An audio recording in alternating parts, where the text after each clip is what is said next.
Bon ben salut tout le monde. J'ai fait une vidéo il y a pas ben longtemps dans lequel je vous montrais les contraintes. Aujourd'hui, on va aller une coche plus loin. On va aller voir les contraintes de mouvement. Puis principalement, on va aller voir c'est quoi, à quoi ça sert les liaisons. Fait qu'on va aller faire des liaisons. Puis on va aussi refaire des contraintes. Comme ça va une question d'en voir plus puis de mieux comprendre un peu comment tout ça marche. Euh, je me suis amusé un petit peu, dessiner un petit moteur, juste pour, euh, juste pour le trip du tuto. Et pour essayer la nouvelle version 2019, fait que je suis passé de 2016 à 2019. Pas une super de grosse update, je m'attendais à plus de changements. Ce qui était là en 2016 est encore là en 2019, puis ça n'a pas vraiment changé. Il y a eu quelques petits ajouts, mais honnêtement, je m'attendais à pas mal plus que ça. Sur ça, ben, on va remonter ce moteur-là. Puis on va remettre toutes les contraintes, toutes les liaisons. Puis on va mettre ça en mouvement.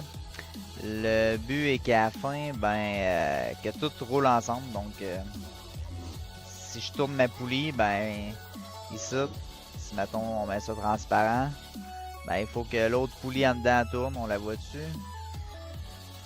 Oups. Il faut que l'autre poulie en dedans aussi elle tourne. Après ça, mettre ça transparent. Si je tourne ça ici, ben évidemment, il faut que l'autre poulie en dedans tourne. Vous voyez que mon crankshaft aussi tourne. Donc tout est lié. Le flywheel sur l'autre bord. Mettre ça transparent. On va enlever l'activité de ça. Donc si je tourne la flywheel, tout est lié. Si on vient mettre ça transparent, le piston il monte puis descend. Donc tout ça, ben, c'est grâce à toutes les contraintes, les liaisons, tout ce qui a été mis. Puis on peut piloter tout ça.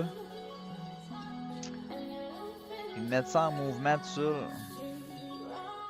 Fait que c'est ça qu'on va aller voir comment faire. On va aller tout rebâtir ça. Donc, on peut arrêter ça. On peut fermer ça. Oui. Puis on se repart un projet d'assemblage.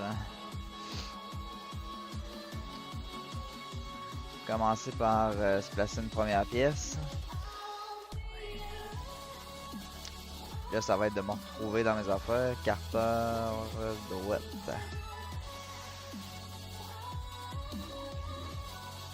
Placer ça. On va bloquer ça. On va aller chercher un bearing. Là, ce qui est important, c'est en temps normal, dans un moteur, dans une pièce en rotation, le bearing serait press fit. Donc, ben, il va falloir qu'on le rentre là-dedans puis qu'on le mette pour pas qu'il tourne. Parce que si je rentre une pièce là-dedans puis je mets ma pièce en rotation puis que lui il est pas barré, ben il se peut que ça soit le bearing qui tourne autour de ma pièce et non la pièce qui tourne dans le bearing. Fait que faut vraiment que le bearing soit faut qu'il soit barré où est-ce qu'il est supposé être dans son logement. Fait que là je viens de faire une contrainte de logement. Mais c'est pas 100% contraint. Ça tourne encore cette affaire-là. Fait que là ce qu'on va faire c'est on va aller. Alors, on va repogner notre bearing, on va aller chercher les plans d'origine. On va aller chercher nos contraintes d'angle. Le deuxième ici. On va se pogner un plan d'angle comme ça. Puis on va venir se le mettre qu'il soit à 0 degré par rapport à cette surface-là ou n'importe quelle autre surface, on s'en fout, tant que ça le bloque. Donc là, il est bloqué, il peut plus tourner. Fait que notre pièce, elle va tourner là-dedans. C'est un bearing en step fait que j'ai téléchargé. Fait que c'est pour ça qu'il tourne pas. Si ça arrêtait un bearing, par exemple, on aurait dessiné, on aurait pu bloquer la partie extérieure, puis la partie intérieure, on la laisse tourner sur les billes. Mais dans le fond, ça c'est comme un morceau. Fait que ça tourne pas. Fait que ça va être le shaft qui va tourner dans le bearing. Ensuite, on va aller chercher On va aller chercher notre crankshaft. On va chercher ça tout de suite, ouais. Où est-il? Ici. Là, on va faire tourner cette affaire-là. Rotation libre.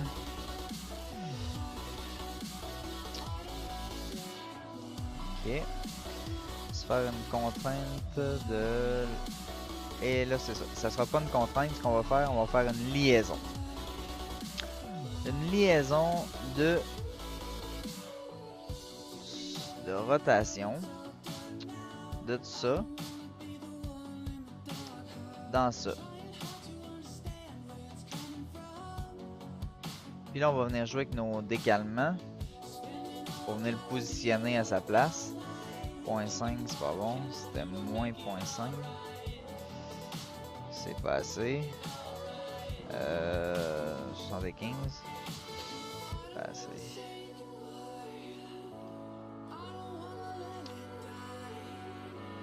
Il y a de la centrée, mais je suis pas certain. On va aller se mesurer. Puis on va le valider.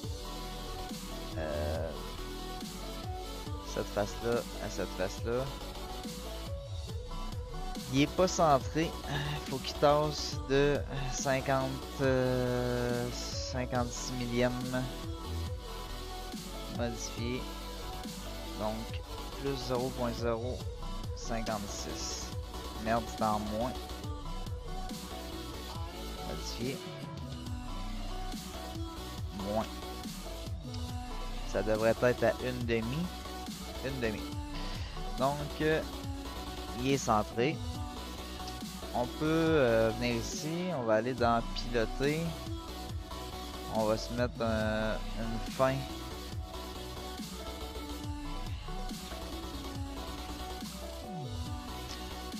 Ratio de vitesse, ça va être trop rapide. On va faire un test. Et voilà, le crank qui tourne. Donc ça c'est correct. On peut s'arrêter ça direct là. On va aller monter notre... on va aller monter notre bielle tout de suite. On va aller placer notre bielle qui est ici. Et là... le bas de la bielle, ça doit être lui ici. On va aller faire une contrainte, pas une contrainte, ça va être une liaison, encore, de rotation, oui, de rotation, de tout ça, sur ça. Ouais, c'est pas si mal. Faut que ça tasse un peu, par exemple. Moins une demi. Donc, on revient sur notre crank. Si on peut fermer ça. C'était celui-là ici. Donc, bon, la bielle, elle veut partir sur tous les bords, c'est normal. On va tout régler ça si peu. Là, je vais juste... parce que je me souviens plus quel bearing j'avais utilisé dans mon assemblage. On va ouvrir ça. C'était ce bearing là. On va le copier. On va se coller ça ici. Ça, on peut utiliser une contrainte standard de logement. Se mettre ça dans la bielle.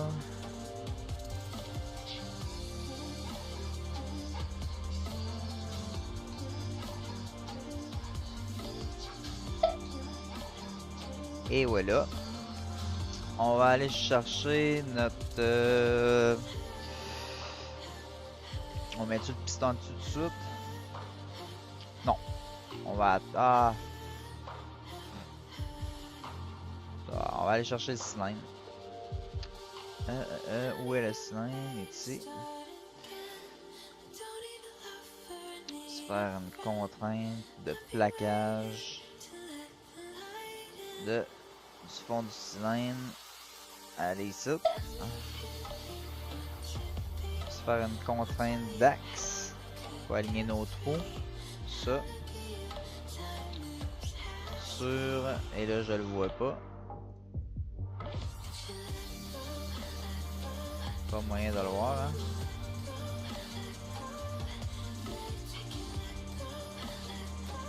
Ah ouais, pogne-le. Sur ça. On va aller contraindre notre autre trou pour le barrer là, pour que ça bouge. Et voilà, c'est 100% contraint, ça ne peut plus bouger. On va aller chercher notre piston, puis notre pin de piston. Le piston, lui, il est assemblé avec les rings. Donc ça, c'est le piston. On va aller chercher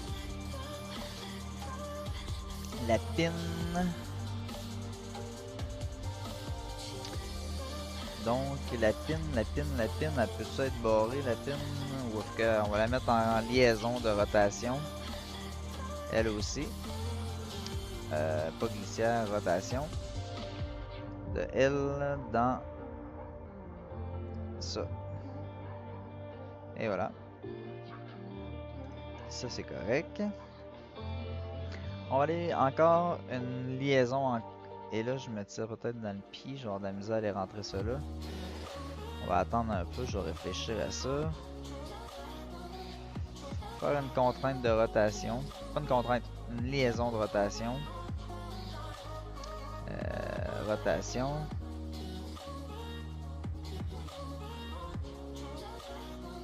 De tout ça. Dans ça.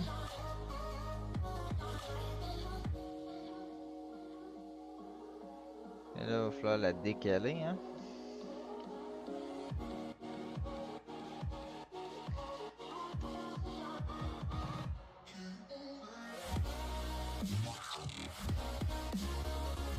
On va aller voir si c'est égal. On va aller se mesurer.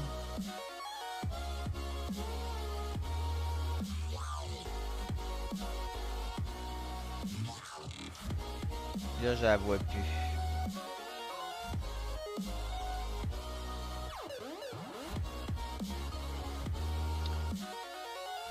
Ouais, c'était pas mal égal.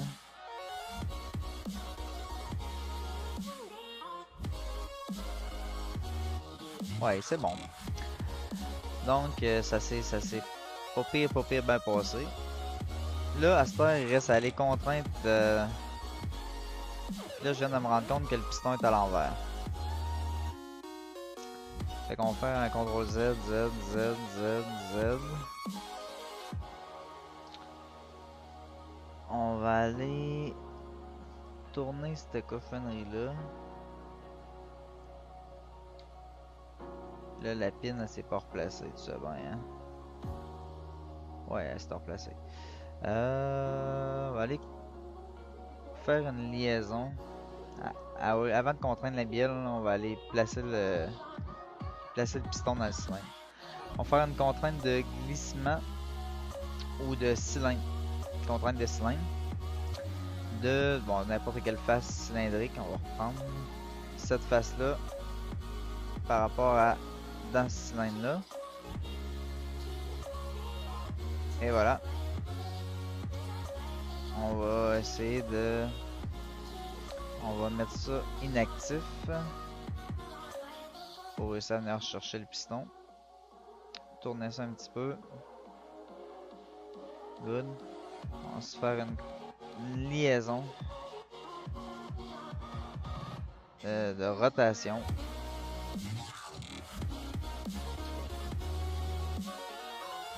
De tout ça par rapport à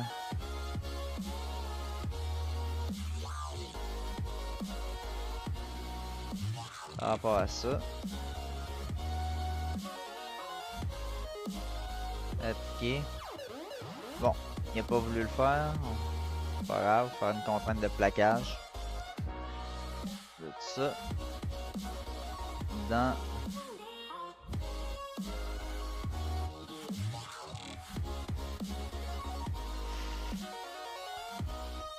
On commence. Contrainte de logement à la place. Pourquoi tu veux pas le faire? Ah.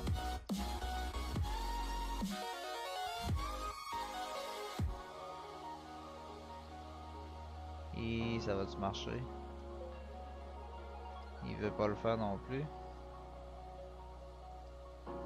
Voyons. C'est quoi ton problème? Je suis pas capable d'aller chercher... Ok, on se casse peut-être trop le basic. Contrainte d'axe, tout simplement. Cet axe-là. Cet axe-là. Sur l'axe de la pine. That's it. On va voir si ça marche quand on met ça en mouvement. Je garantis pas, mais on va voir, on va voir. Ouais, ça marche. Good. Fait que ça, on peut venir remettre ça actif. On est monté ce parti-ci. Le chez. Comment je l'avais appelé, je m'en souviens plus. Vielle, crainte.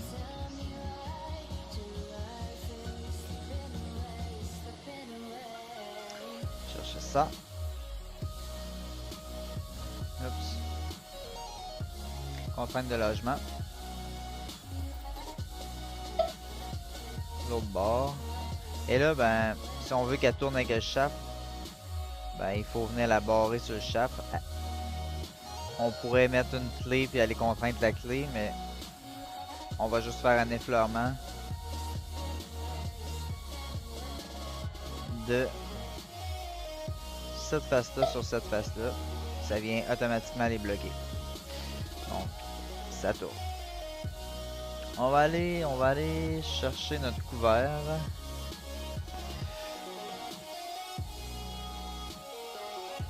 On va venir le placer. Contrainte de logement. Tout ça. Sur ça. Et là, est-ce que j'ai mis la bonne botte à la bonne place? Ouais. On va se mettre au moins 2 contraintes. L'autre, ça peut être une contrainte d'axe. Faire la job pareil. Et voilà. J'ai oublié de mettre la botte. C'est pas grave. On vient juste enlever actif. Je vais aller, pour le bien de la cause, la copier d'ici. Pour m'éviter d'avoir à aller la fouiller pour la retrouver. Quoique ça n'aurait pas été tant long, mais contrainte de logement. Par rapport à... Oups. Il met à mauvaise place. Contrainte de logement.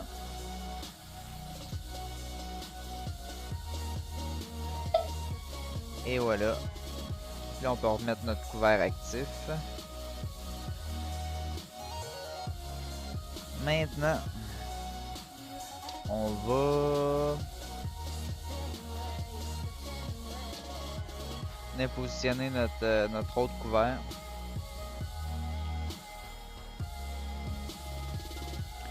Faire une contrainte de plaquage.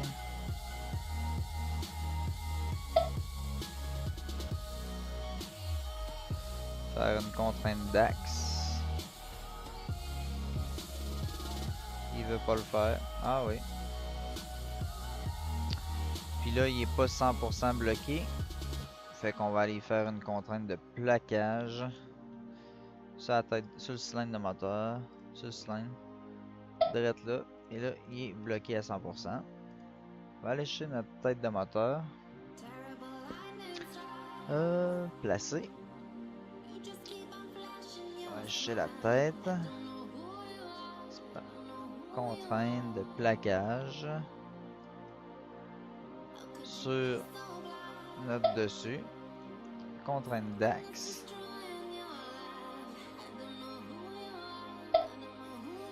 Et encore une fois, il nous manque une contrainte pour que ça soit bloqué. Contrainte d'axe encore. Et voilà, on est 100% contraint. On va aller placer notre bougie.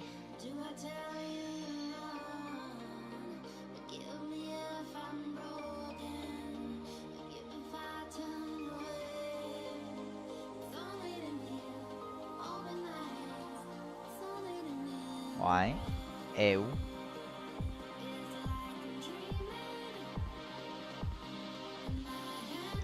Bon. On va aller placer un cadre importé. Puis elle est direct là. Ouvrir. Et voilà. Contrainte de logement.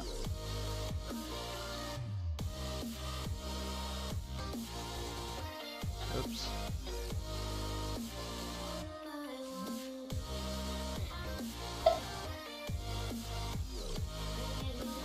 Et voilà.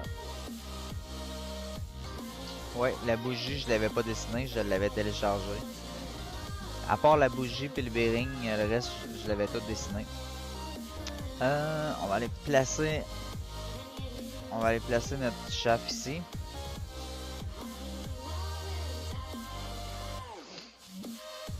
Contrainte de logement. De ça. Sur ça. L'autre bord. On va se décaler ça d'un pouce. De moins 1 pouce. Appliquer. Good. On va aller placer notre petit couvert ici. Placer. Couvert. Couvert à gauche. Non. Ici. Et là, et là, et là, et là, et là. Contrainte de plaquage. De tout ça. Sur ça. Et là, je pense que c'est lui.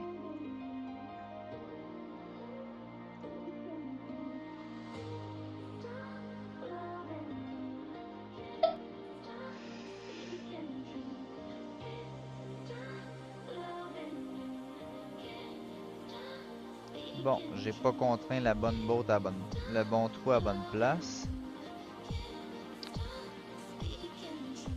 Ça veut dire que c'était lui ici en haut.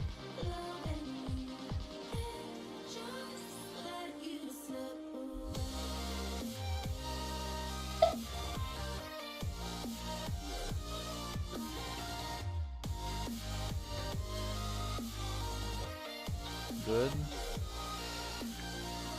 Contrainte d'axe encore. Oh.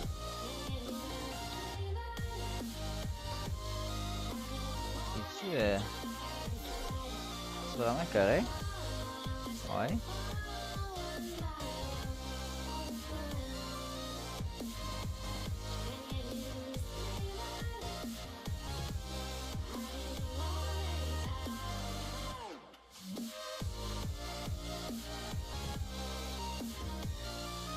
Bon, couvert est placé.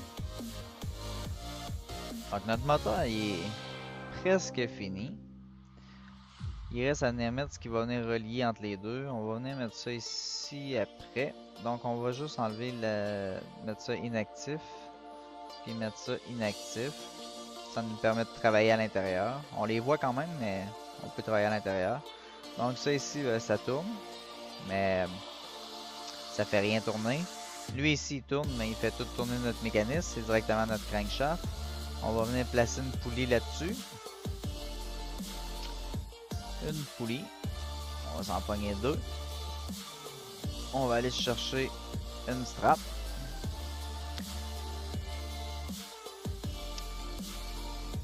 Puis on va aller chercher la dernière pièce. Notre super sprocket pas dedans. Fait qu'on vient tout foutre ça là-dedans. On peut y aller juste avec des contraintes normales. Pourquoi je suis surplacé? On peut y aller avec des contraintes, pas obligé d'utiliser des liaisons. Logement. Ça, sur ça. Sur l'autre bord. On va décaler un petit peu.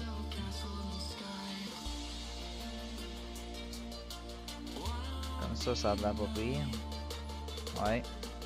On applique ça. On venait la bloquer. Ça, c'est très important de vraiment bloquer les pièces parce que sinon, ça tournera pas. Les pièces vont tourner, mais ils vont tourner dans le vide. Donc, là, si je la tourne, tout tourne. Contrainte de logement. Non, on va utiliser une contrainte d'axe à la place. Sur ça. Appliquer. On va faire une contrainte d'effleurement de ça par rapport à ça pour que les deux soient parfaitement égales. Puis on va venir barrer ça parce que là, ça tourne, mais ça fait pas tourner le shaft. Fait que on va venir contraindre ça avec une contrainte d'effleurement. Et voilà. Et là, ça tourne. On venir placer notre super courroie. Puis non, on placera pas la super courroie tout de suite. On va placer la super poulie à place. Contrainte de logement. Sur l'autre bord. On tourne ça. Wow, wow, wow. On se contraindre ça avec un effleurement. Oups, je suis pas sélectionné à la bonne face. On clique sur un. Et voilà. Bon. Fait que là, tout tourne. Ça tourne. Ça tourne. Mais là, c'est pas lié les deux. Là. Ça marche pas. Puis non, c'est pas la strap qui va venir lier pour que ces deux-là tournent. La strap est vraiment juste là esthétique. Ce qu'on va faire, on va faire un autre type de contrainte. On va faire une contrainte de mouvement. Fait qu'on va dans contrainte mouvement. Ça va être, là on peut faire une relation de quadron qui fait tourner de quadron ou de quadron qui fait avancer quelque chose de linéaire. Là, dans notre cas, c'est deux trucs ronds. Donc, on prend le premier. Puis là, il y a deux options possibles. C'est soit que je fais tourner un et l'autre tourne du même côté, ou je fais tourner un et l'autre va tourner dans le sens opposé. Dans le cas de, par exemple, deux sprockets qui sont en contact un sur l'autre, ben évidemment, un va faire tourner l'autre à sens opposé. Donc, on utiliserait cette option-là. Dans le cas des poulies qui font tourner une strap, ben les deux vont tourner sur le même côté. Donc, on utilise ça. Le rapport, mes deux poulies ont la même dimension. Donc, ça va être un ratio, un rapport de 1 pour 1. Si j'aurais eu une poulie qui est plus grosse en avant ou en arrière, c'est sûr que le ratio aurait changé. Donc, peut-être que j'aurais fait, mettons que ma poulie aurait été plus petite en avant, puis elle en arrière aurait été 2 fois plus grosse, ben, peut-être que ça aurait pris 2 tours à elle en avant pour faire un tour à elle en arrière. Donc, le ratio n'aurait pas été le même. Cela dit, là on reste avec un ratio de 1 pour 1 de cette face-ci sur cette face-ci. Et on applique. Et là, si je viens tourner celui-là, l'autre tourne automatiquement. Donc, et dans le même sens. Et si je fais l'inverse, c'est la même chose. Puis, si je reviens ici, puis je viens modifier, si je fais l'inverse, ben vous voyez que si je tourne lui, l'autre tourne dans le sens opposé. Donc c'est ce que je vous expliquais. On va aller remettre ça comme ça doit être. Donc ça tourne. Et là ben il nous reste notre courroie pour des raisons esthétiques qu'on va revenir planter là-dedans.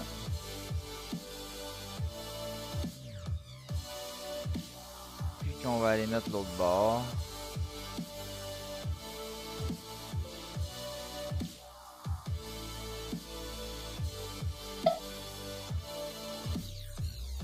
Donc, la courroie est là, esthétique. Ça tourne. Ça tourne.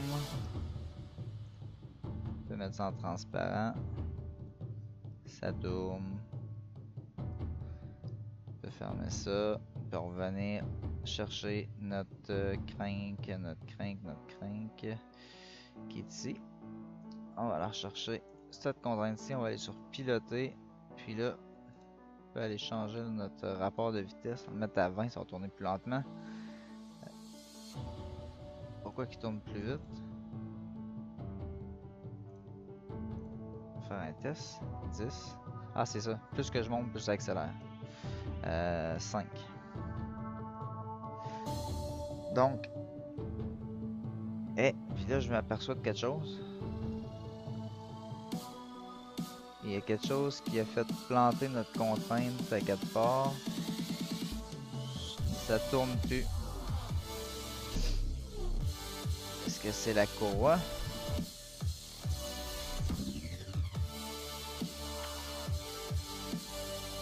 On va défaire notre lien.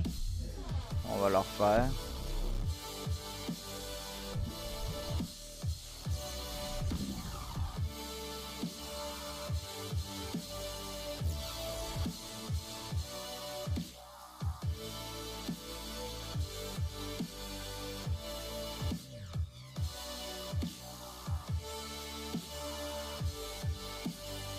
Marche encore, mais juste à sans se poser.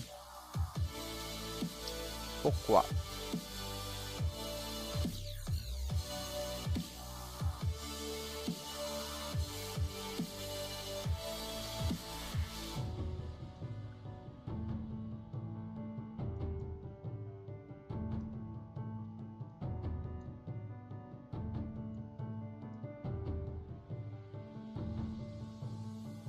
Bon. Plutôt que de faire avec les poulies, je l'ai fait directement avec le crâne.